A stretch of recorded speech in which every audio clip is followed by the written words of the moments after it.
เพื่อเป็นการติดตามสุกยูการจะตั้งปฏิบัติโครงการลงทุนในด้านต่างๆภายในแขวงบริคำไซให้ได้รับการจะตั้งปฏิบัติดำเนินไปอย่างต่อเนื่องและถูกต้องสอดคล้องตามระเบียบแบบแผนและจะตั้งปฏิบัติมีผลสำเร็จตามทิศทางแผนการที่วางไว้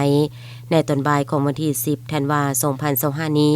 ท่านคำเวนปัญญานุวงศ์ประธานคณะกรรมการปกครองแขวงบริคำไซพร้อมโดยคณะได้สมทบภายในการที่เกี่ยวข้องของแขวงเมืองลงติดตามโครงการก่อสร้างโรงงานผลิตเจียไวพระเพื่อส่งออกต่างประเทศของบริษัทเซิ่งเซินเจียจำกัดอยู่ที่เขตบ้านสมซืนเมืองบริคันแขวงบริคำไซเมื่อไปฮอดสถานที่ดังกล่าวต่างหน้าคณะรับผิดชอบเวียกงานที่เกี่ยวข้องก็ได้รายงานสภาพรวมโดยย่อในการจะตั้งปฏิบัติเวียกงานในด้านต่างๆให้กับท่านประธานคณะกรรมการปกครองแขวงพร้อมด้วยคณะได้รับทราบพร้อมกันนั้นยังได้นำพา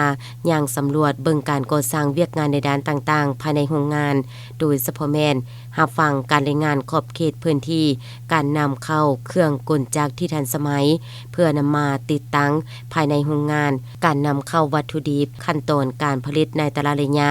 การไปรูปการผลิตเป็นสินค้าส่งออกอ่างบำบัดน้ำเปื้อนตลอดฮอดบรรดาข้อสะดวกข้อยุ่งยากในการจะตั้งปฏิบัติเวียกงานและอื่นๆ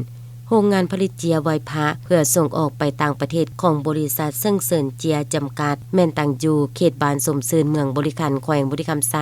มีขอบเขตเนื้อที่รวมทั้งหมดประมาณ4เฮกตาร์กว่าโรงงานแห่งดังกล่าวได้เริ่มบุกเบิกเนื้อที่ก่อสร้างอาคารในด้านต่างๆมาตั้งแต่ต้นเดือนมังกรปี2025ซึ่งคาดว่าบรรดาเวียกงานในด้านต่างๆจะก่อสร้างสำเร็จร้อยส่วนร้อยและเปิดนำไซต์อย่างเป็นทางการเพื่อผลิตสินค้าส่งออกต่างประเทศในต้นปี2026ที่จะมาถึงโอกาสนี้ท่านประธานคณะกรรมการปกครองแขวงยังได้กล่าวแสดงความย่องยอสมเสยมายังคณะประธานบริษัทพร้อมด้วยคณะสินำในแต่ละขั้นที่ได้เอาใจใส่จะตั้งปฏิบัติเวียกงานในด้านต่างๆยังมีผลสำเร็จตามคาดหมายที่วางไว้พร้อมเดียวกันนั้นท่านยังได้เรียกร้องมายังบริษัทจุงได้เอาใจใส่ปรับปรุงแก้ไข